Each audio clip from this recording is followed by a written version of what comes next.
Si nos remontamos a los años 60 no estaba bien, a los años 70 no estaba bien, y desde los 70 para arriba tampoco se renegaba un montón. Yo me crié en el campo, un sacrificio tremendo. El cultivo de soja fue tan importante que empezaron las deforestaciones de los árboles nativos. Es la pregunta tuya. Si se mata una mariposa y esa mariposa o una abeja que polinizaba determinados cultivos o determinadas plantas no lo hace, ¿no es cierto? Bueno, todo eso se encadena y en el futuro hay una modificación. El árbol produce, hablando de oxígeno, el árbol produce un 20% del oxígeno que tenemos sobre la atmósfera. Nosotros en la atmósfera tenemos un 21% a nivel del mar y va bajando cuando vamos subiendo, ¿no? Pero ese 21% es lo que necesitamos para vivir, para los procesos oxidativos que requiere el organismo para poder vivir. Los árboles en el planeta aportan el 20%. Bueno, estamos en la localidad del Trébol, aquí en este caso con Mario Rosso, que es ingeniero agrónomo. ¿Cómo le va, Mario? Muy bien. En este caso nos encontramos. Buen día. ¿Cómo está? Bien. Muy bien. Voy a presentarlo un poco. Pero cómo no. Su experiencia. Bien. Como bien lo decía, ingeniero agrónomo, pero bueno, además es profesor de enseñanza media y universitaria. Es especializado en cultivo in vitro de tejidos vegetales y medio ambiente. Es ex coordinador de medio ambiente aquí en la Municipalidad del Trébol, ex concejal y ex senador suplente del departamento San Martín y autor de libros. 3 me comentaba usted. 3 libros. Sí. Pero bueno, en este caso el libro que nos convoca, que bueno, por intermedio del amigo Martín que está detrás de cámara, hemos concretado esta posibilidad de diálogo, es este pequeño planeta azul, que bueno, también acompañado de Brian y de, si me recuerda el nombre, de Eduardo, que están aquí presentes con nosotros en esta entrevista. Su libro, bueno, tiene un hilo conductor, que está relacionado con el efecto mariposa. Quisiéramos, bueno, que usted pueda contarnos y describir el efecto. Bueno, primero te quiero explicar cómo lo escribí, o sea, y después sobre el efecto mariposa. Digamos, a través del tiempo nosotros, que ya tenemos cierta cantidad de edad, uno vamos despertando ideas y en mi caso de medio ambiente desde hace un montón de años. De esa manera uno se va escribiendo, va anotando, haciendo notas y después en un determinado momento que uno a lo mejor retrocede y dice que no es suficiente lo que se escribió, vuelve a escribir y de esa manera sale un libro como este. Es un libro corto, es un libro escrito en prosa, que no tiene métrica, es subjetivo, o sea, son todas ideas estudiadas, por supuesto, que a través del tiempo surge una escritura de una cierta categoría que en este caso es un libro que data sobre medio ambiente, pero la relación con las enfermedades zoonóticas. Por eso el efecto tiene que tener en cuenta todo lo que es efecto mariposa. El efecto mariposa es una forma de pensar qué es lo que va a pasar hacia el futuro. Suponete, si nosotros pudiésemos retroceder hacia el pasado, y en ese pasado, que pueden ser una determinada cantidad de años, 100 años, 50 años, modificamos algo, por ejemplo, por eso que se llama el aleteo de la mariposa. Si modificamos algo, todo esa pequeña modificación que se hizo se puede trasladar hacia el futuro en grandes cambios, pero extraordinarios cambios. Si se mata una mariposa y esa mariposa o una abeja que polinizaba determinados cultivos o determinadas plantas, no lo hace, ¿no es cierto? Bueno, todo eso se encadena y en el futuro hay una modificación. Eso yo lo llevo al presente con el ambiente. Nosotros estamos modificándolo y uno tiene que pensar qué puede llegar a pasar dentro de determinada cantidad de años, por ejemplo, 100 años. Nosotros al modificar, por ejemplo, la deforestación, todo lo que está referido a los combustibles fósiles, la baja de la biodiversidad, digamos, los monocultivos, y etcétera, etcétera, todo ese tipo de cosas que tienen efectos antrópicos se van acumulando y vamos modificando todo nuestro ambiente. En este caso, el libro primero describe el planeta Tierra, la influencia de la luz. Somos como una nave espacial que recibe luz y es la única energía que llega, que lo toman las plantas, lo fotosintetizan y transforman oxígeno por un lado y alimentos por el otro. La única forma de nosotros producir oxígeno acá es a través de los vegetales. Ese oxígeno sale del agua por el fenómeno de fotólisis del agua.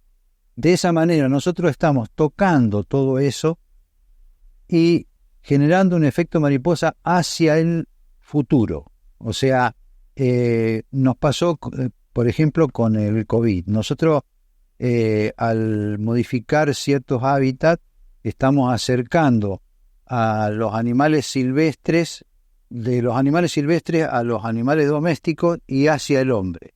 Generalmente el 60% de las enfermedades que tenemos nosotros, tanto virósicas como bacterianas, son transmitidas desde los animales hacia nosotros. Para dar un ejemplo, por ejemplo, la influenza, la gripe, comenzó hace centenares de años. Primero estaba en los cerdos, después pasó a los patos, después pasó a las aves acuáticas, después a las aves silvestres y después recién al hombre. O sea, el virus hizo todo un trayecto a través de las diferentes especies animales y nos llegó a nosotros. ¿Qué es lo que está pasando ahora?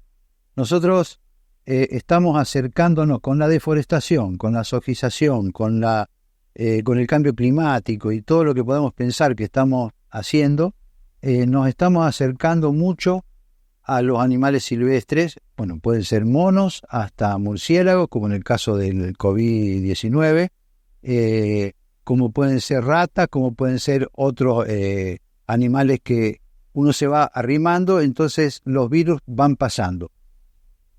Nos llama la atención, por ejemplo, que el organismo más pequeño de este planeta, que es el virus, antes ni era considerado como un organismo vivo, tiene solamente carga genética, ADN o ARN, y una envoltura proteica, y lo más chiquito que exista, que imperceptible para el ser humano. Claro, que nos haya puesto en jaque.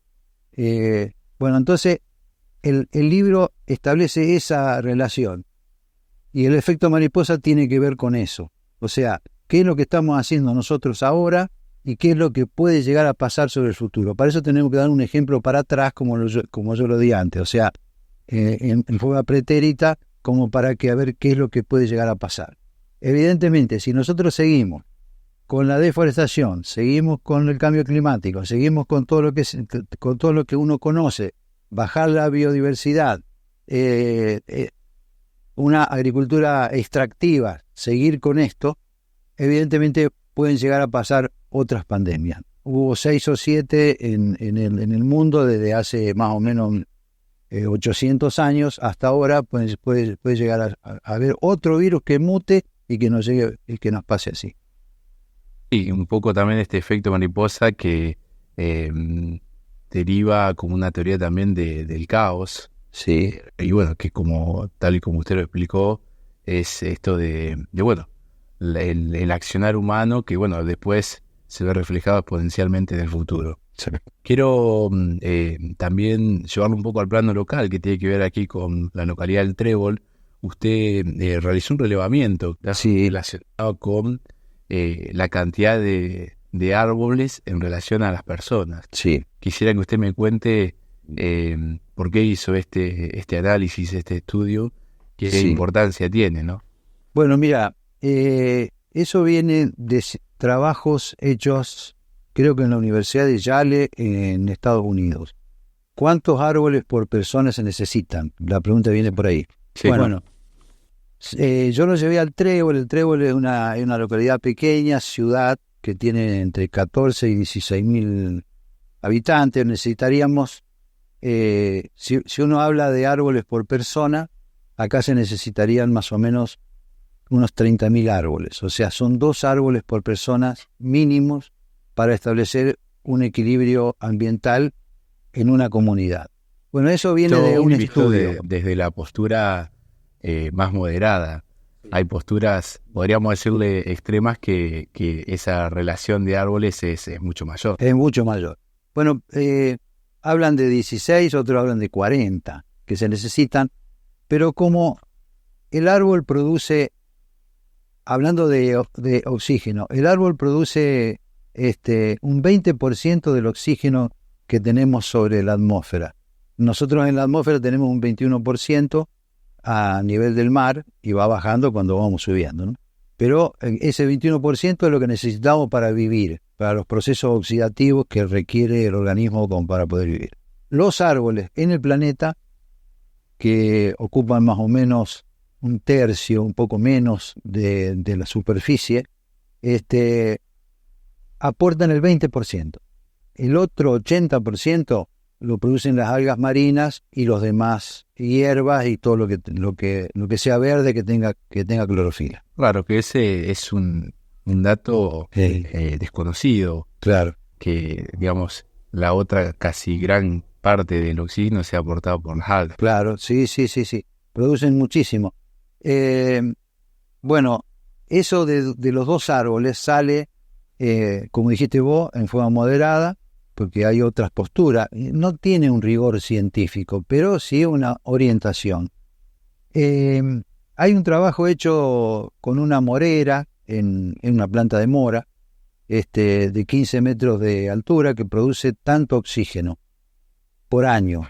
No me acuerdo la cantidad de litros o de kilos, pero eso lo llevan a, digamos, hacen un análisis químico de la cantidad de oxígeno que nosotros respiramos, 5 a 6 litros de aire por minuto.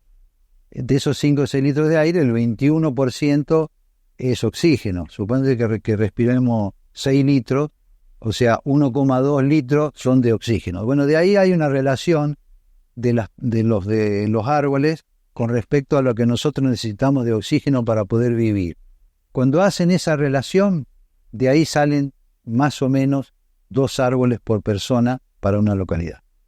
Te digo, ninguna de las localidades, excepto de ciertas localidades de Brasil, llega a tener los 2 árboles por persona. Porque nosotros acá necesitaríamos más o menos 30.000 y tenemos 15.000, 20.000, todas las poblaciones estas, de acuerdo al espacio verde que tienen y los lugares verdes, no llegan a un árbol y medio más o menos por persona. Estamos hablando de una cosa que no tiene rigor científico y es bastante relativa, pero para tener una idea, surge de ahí. Una cosa que me llamó la atención de su libro es una mirada donde se establece la relación entre la sociedad y el ambiente, obviamente desde el punto de vista ecológico y desde el punto de vista de la historia de nuestro país. Sí. Quisiera que usted nos pueda comentar a grandes rasgos estas etapas de la historia argentina. Bueno, eso tiene mucho que ver en la parte histórica, o sea, partiendo de la época colonial, o sea, antes de 1810, Argentina va sufriendo desde ahí para adelante diferentes fases.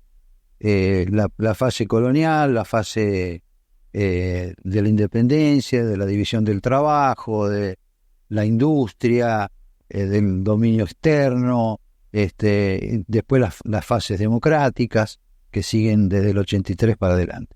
A la actualidad, sí. Hasta ahora. Bueno, desde la colonia vienen diferentes corrientes inmigratorias y van colonizando Buenos Aires. ¿Qué es lo que se necesita cuando se coloniza así? Para hacer casas, para hacer carretas, en ese momento, para hacer lo que sea, se necesita madera. Entonces, Buenos Aires, por ejemplo, en ese momento, que corresponde a la pampa húmeda, tenía solamente algarrobo, algún tala y chañar por ahí perdido, pero la verdad que era la pampa, con pastos duros y bueno, entonces fueron talando y fueron sacando árboles. Inclusive habían traído, Carlos V creo que fue, había mandado sauce y álamos, que son nativos de Europa. Los habían plantado sobre el delta, lo mismo que durazneros habían traído de la zona de la China, la India, durazneros, y había grandes plantaciones. Lo fueron talando para usar para leña o para construcciones.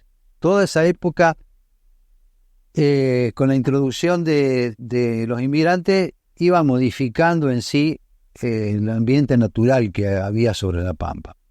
Después introducen caballos, vacas, y todo eso va modificando más todavía. Las hierbas duras las van comiendo, van transformando en hierbas secas, hacen grandes quemazones para que haya rebrotes, o a veces para la guerra, para lo que sea, pero hacen grandes quemazones y la pampa va cambiando. Está bien que llegaban hasta ciertos puntos, no era como ahora que se llega a todos los extremos, ¿no es cierto? Bueno, pero iban haciendo cambios. Cuando llega una de las fases estaban interconectadas en sí, pero cuando llega una de las fases en 1930, que la agricultura se va introduciendo, en esa fase, ahí se introducen muchos árboles foráneos. O sea, si bien la Argentina desde el norte hasta el sur tiene todos los climas y tenemos todos los árboles que nosotros llamamos nativos en el norte, como, bueno, en este caso acá el único árbol que nosotros tenemos nativo es el algarrobo blanco, y después no tenemos más árboles, y después todo lo que es lapacho amarillo, lapacho rosado, lapacho blanco, aguaribá y todo eso corresponde un poco más al norte. En esa época se empezaron a introducir de Australia, de Europa, de Estados Unidos y de la China, álamos, eucaliptus de Australia, álamos de Europa, los durazneros, el paraíso, que era muy común en esa época, lo traían de la zona de la India. Estados Unidos, por ejemplo, los fresnos, los acer, todo ese tipo de árboles lo fueron introduciendo. Bueno, todo eso también compitió con la flora nativa, ¿no es cierto? Entonces, ahí hay una pelea. El libro, a mí me parece que no hay problema con la introducción, por más que haya competencia. El planeta, digamos, nosotros, para las plantas, para los árboles, no hay divisiones políticas, no hay fronteras. Lo mismo el norte de Formosa que Paraguay, ¿no es cierto? Es lo mismo, para la planta es lo mismo. Lo que la planta requiere es diferencias de temperatura para que pueda estar, y suelo. Lo demás no hay un límite. O sea que cuando uno habla de plantas nativas, acá te dicen, y bueno, planta nativa trae un algarrobo, o si no trae un lapacho. El lapacho es también del norte, o sea, no es de acá de La Pampa. La Pampa no tiene casi árboles. Yo en el libro expreso qué pasaría si nosotros en esa pampa, en nuestra pampa, nosotros la forestamos. Nada, pasaría al contrario, mejoraría, porque estuvimos deforestando no sé la cantidad de miles de hectáreas hasta ahora. Para mí mejoraría. La naturaleza se acomoda sola.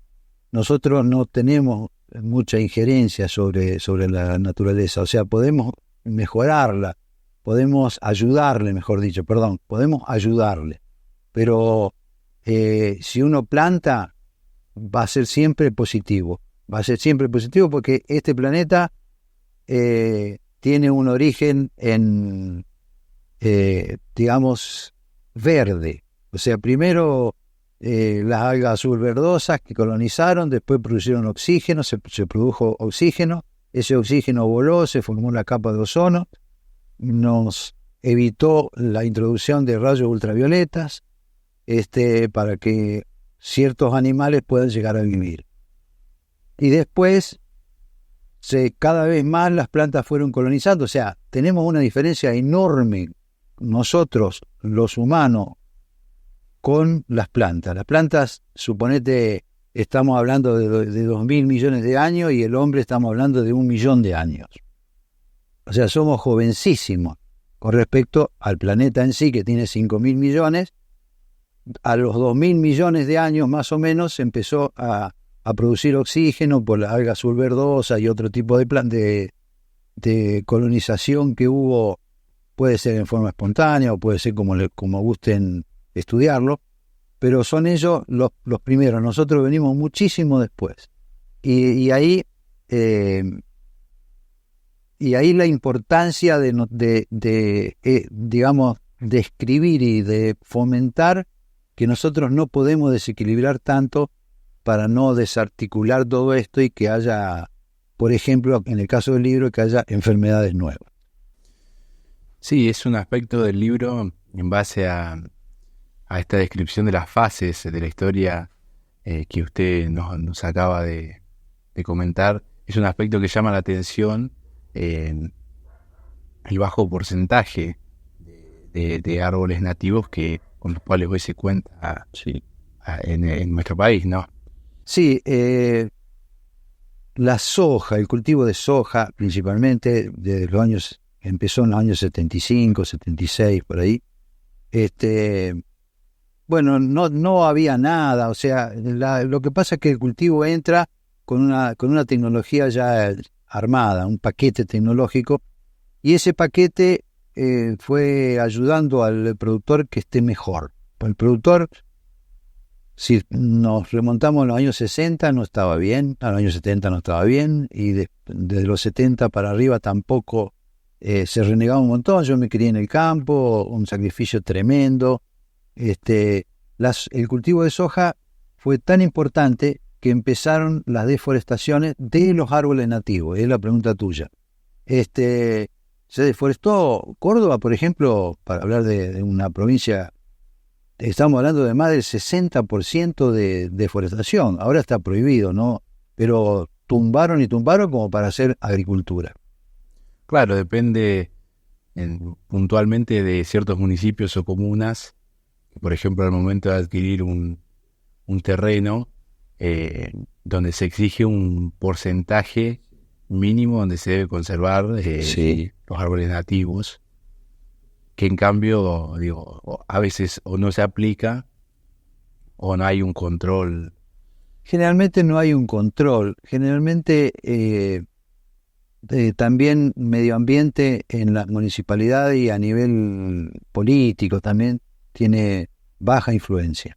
Entonces, es más importante trabajar sobre piedra o sobre lo que sea que, en este caso, sobre las plantas o sobre el medio ambiente.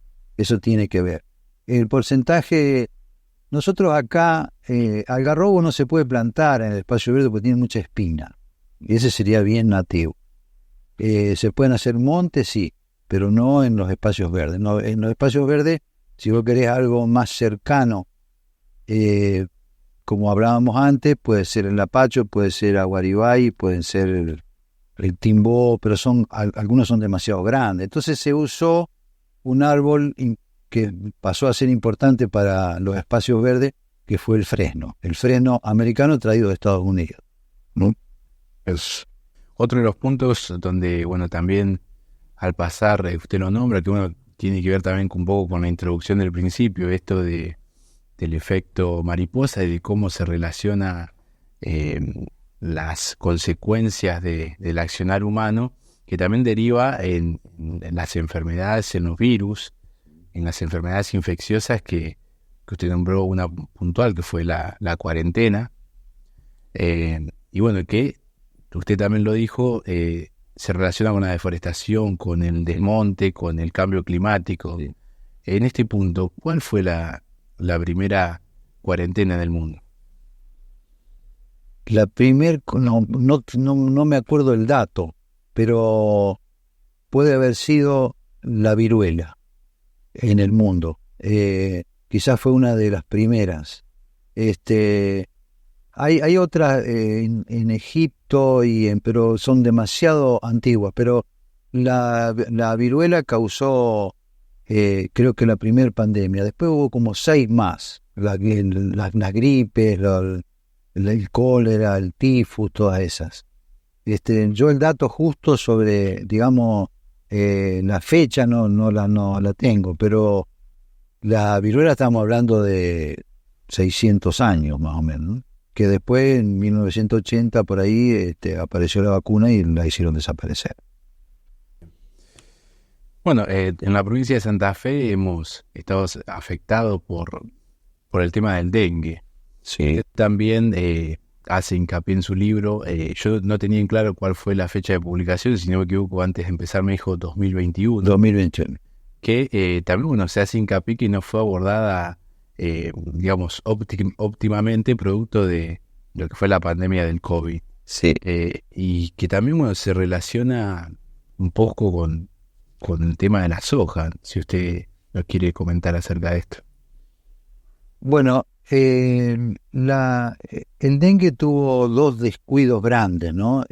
Primero con la malaria, la fiebre amarilla, y el primer descuido que lo produce el mismo mosquito, la Aedes aegypti, y después con el dengue, después con el SARS-CoV-2, o sea, la COVID-19, esa fue la segunda.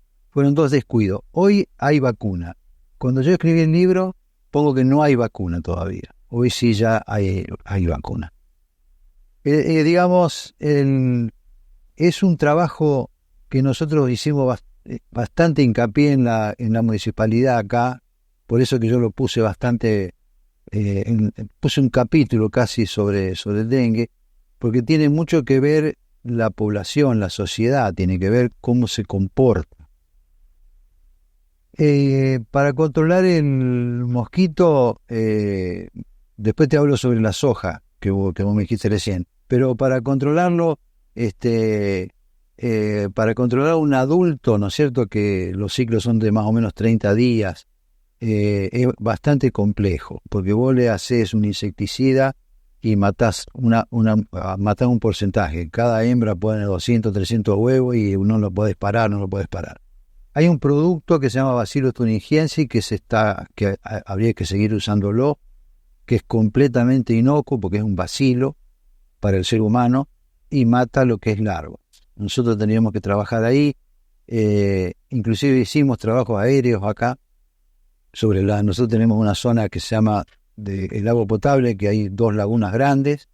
Le hicimos trabajo ahí donde se multiplica mucho, porque lo hace sobre el agua. Y hicimos trabajo de Bacillus thuringiensis sobre el agua.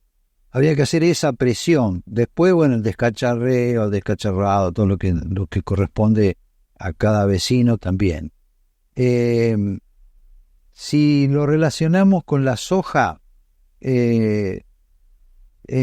está todo interactuado, así, porque suponete en la zona norte, donde más se multiplica el mosquito por la temperatura, aunque voy a hacer una salvedad, el mosquito, el Aedes, sufre un fenómeno que se llama diapausa, que eso significa que él se puede multiplicar todavía con temperaturas relativamente bajas, porque sufre una especie de mutación, y hoy la temperatura baja, ya lo vimos, o sea, continuó el mosquito con temperaturas bajas. Vos al deforestar e introducir el cultivo de soja en ciertas zonas del norte con temperatura por donde ingresa principalmente todo lo que es el mosquito Aedes, eliminar los predadores naturales.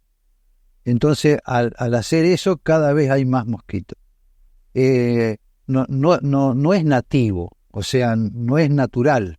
Eso viene de la zona de Europa, lo traen los barcos, lo llevan a Filadelfia en Estados Unidos, después se pasa para acá, y nosotros estamos desequilibrando el ambiente, matando predadores naturales, y el mosquito se va multiplicando cada vez más. La sojización, que es lo que vos preguntabas recién, tiene que ver con eso. Bien. Otro de los temas que también está relacionado con su libro, porque es un libro amplio, podríamos decirlo holístico por los distintos puntos de vista que trata, tiene que ver con las propuestas que se desarrollan en el libro, donde, una de ellas principalmente es el cultivo sustentable, y a raíz de esto usted tiene un emprendimiento. Sí. Que nos interesa que nos cuente acerca de él. ¿Cómo no? Bueno, yo tengo un emprendimiento con un viejo amigo, que es Eduardo Schaffer. Está presente ahí. Está presente acá. No amigo viejo, sino viejo amigo. Nosotros en la agricultura, por todos los años que estuvimos trabajando, estuvimos viendo el descenso de la materia orgánica, de los suelos.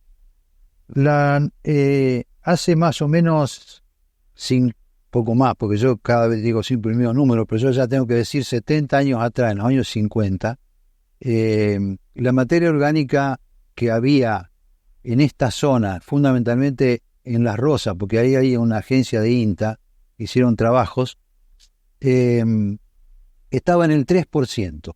La materia orgánica en los penosuelos es fundamental para que después libere, ¿no es cierto?, todo lo que sean nutrientes para las plantas o para los cultivos, para lo que sea. Empezó la agricultura, se corrió porque el clima fue cambiando. Acá antes se sembraba maíz hasta la zona de Las Rosas.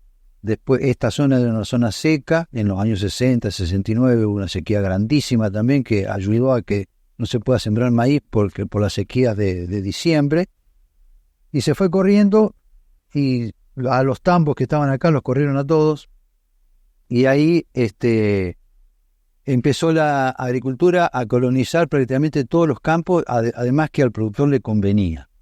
Entonces empezaron primero con trigo, con maíz, después con sorgo, pero la soja se mete, ¿no es cierto?, con bastante trabajo, y va haciendo bajar no solamente la materia orgánica, la bajó al 1,5%. Hoy nuestro suelo prácticamente 1,2, 1,4, 1,6, pero está en el 1,5% promedio. Bajó a la mitad la materia orgánica. Entonces, ¿qué es lo que se nos ocurre? Inclusive trabajando con las canchas de fútbol, con las canchas de golf, que hay que hacer humus. El humus es materia orgánica ya semidescompuesta, ya lista, con bacterias, con nutrientes, con oligoelementos, con enzimas, tiene de todo. Entonces, una de las posibilidades futuras, así como lo fue la soja en su momento para el productor, hoy es mucho más importante que renueven estos suelos, porque nosotros en los suelos estamos extrayendo prácticamente, suponete 100, para decir un número, extraemos 100 de nutrientes y recomponemos 37. Esos son números que los tiene el INTA. Entre ellos está la materia orgánica. Por eso que el humo de lombriz en este momento, aunque todavía por cantidades, por precios, por lo que sea, digamos en cultivos extensivos es bastante complejo, para el futuro habría que ya empezar a hacer pruebas. Entonces, con toda esa idea de que hay que rejuvenecer los suelos, de que hay que aumentar la materia orgánica, porque es donde sale la vida prácticamente, porque uno se pone a pensar de dónde nacemos del suelo, con los nutrientes del suelo, y nos morimos y volvemos al suelo prácticamente. Entonces, hacer humus es un proyecto para mí y para mi socio bastante importante. En algún momento vamos a hacer algún intentón, si la vida todavía me da lugar, algún intentón con algún productor de hacer un par de hectáreas o 1 hectárea con una dosis determinada. Se sabe que los resultados a la corta y a la larga son todos buenos, porque eso es el mejor fertilizante. Si vos buscas por internet, te dice que el humus es el mejor fertilizante que existe en el mundo. Y para la agricultura sustentable es fundamental. No podés ponerle otro químico, que los otros químicos son todos sintéticos. Esto es todo orgánico. Puede ser que, me comentaba Martín fuera de cámara, que usted tuvo que realizar un viaje al exterior para traer esta prueba de desarrollo del humus, ¿cierto? Si nos quiere contar. No, digamos, yo estuve en Brasil. De ahí, por otro tema, que a lo mejor después, si querés, se trata por cultivo in vitro. De ahí se trajo información, ¿no es cierto?, de ciertos lugares. El lugar era Itá.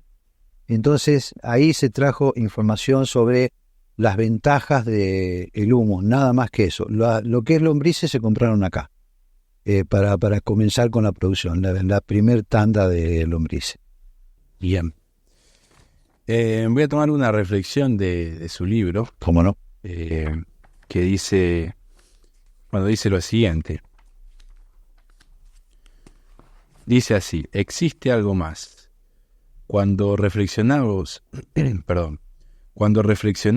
sobre nuestra historia y nuestro posible futuro, cuando observamos el nacimiento de un niño, la naturaleza, este planeta azul verdoso, lleno de vida, navegando por el universo, en este plano, en esta dimensión, en este instante, existe algo que está más allá, que nos llena de esperanza y nos alimenta la fe. En este mundo navegamos, es el tiempo y espacio que nos tocó. Y lo reitero, en este mundo navegamos, es el tiempo y el espacio que nos tocó. Mario, agradecerle, sumamente agradecido por esta transmisión de su saber para con, en este caso, mi generación. Bueno, esperemos que les sea útil, y es para los que quieran tomarlo. Muchas gracias. Gracias a usted. Por favor.